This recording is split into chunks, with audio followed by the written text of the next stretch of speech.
Welcome back. 11:26 right now. We continue our Healthy, Wealthy, and Wise segment, and today we're joined by Lindsay Autry from one of West Palm's hotspots, the Regional. Yeah, not just one of West Palm's hotspots, but last week our partners, our news partners at the Palm Beach Post, named the Regional, the best restaurant in Palm Beach County? Yeah. Well, we think it's one of the best in the state, but congratulations.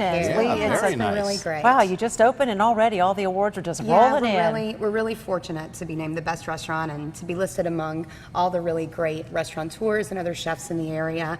And now we just work even harder. Well, I mean, there are great That's the way chefs it and great goes. restaurants. We're lucky to have them, and we're lucky to have you come in and share some of your great recipes. So what are we cooking today? So today we're going to do a lemony chicken, orzo, and kale soup. Perfect for this weather. Exactly, Yeah. perfect for this weather. And there is a lot of times I think that people think that soups are, high in calories because they're even more delicious when you use dairy and cream and all of that. And sometimes too salty. Exactly. Because, I mean, face it, most people open up a can and that's full of salt, right? Exactly. That's soup. So we've started with some store-bought chicken broth. Now, of course, if you make your own stock like we do at the restaurant, that's wonderful, but if not, you can buy the unsalted or organic version from the store.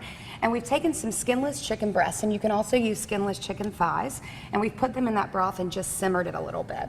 And then one way to really get flavor without added calories. So you make the broth and then you take the raw chicken and let it just simmer in the broth? Yep, we put the chicken right we'll into cook the in raw there. broth. Okay.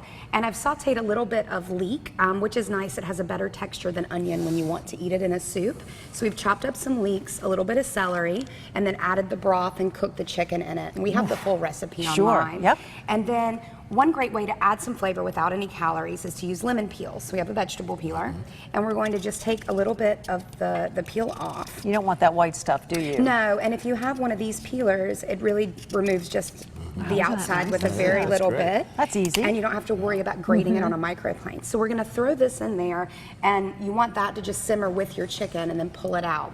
And so after you've pulled your chicken, we're just going to season this with just a little bit of sea salt, and the lemon is going to give it a lot of flavor.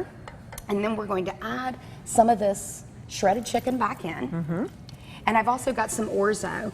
Now you can cook the orzo from raw in this, or I've cooked a little bit ahead of time and folded it in. And we're only using about a cup, so that this only comes out to be 200 calories per that's nice. per And it serving. And how smells filling great. is that? I mean, it's And filling you can add other vegetables. So once we've added in the orzo, I've got some kale. You could use spinach or Swiss chard or A lot of any other nutrition, greens. isn't there? There is, and there's a lot of nutrients, and this is also high in fiber because of the kale that we're putting in here. So we're stirring that in, and then we've got some fresh dill. So once it's ready to be served, once your kale starts to wilt down a little bit, it's ready to go. So we're just going to put a little bit of some fresh dill leaves into the bowl. We are almost out of time. Yeah, we are we've gotta really hustle out of here with all the breaking news. Took the words right out of my mouth. Sorry. And so then we're just going to ladle a little bit of butting this in. soup in. And you can use the same base and add carrots and other vegetables and not even use protein if you didn't want to, or even with a poached egg. And this is kind of in the style of the Greek soup. So you can take this recipe and make it your own if you want to. Exactly. I mean, but this Really is such a add great place to anything And start. it's online. It is online. WPTV.com.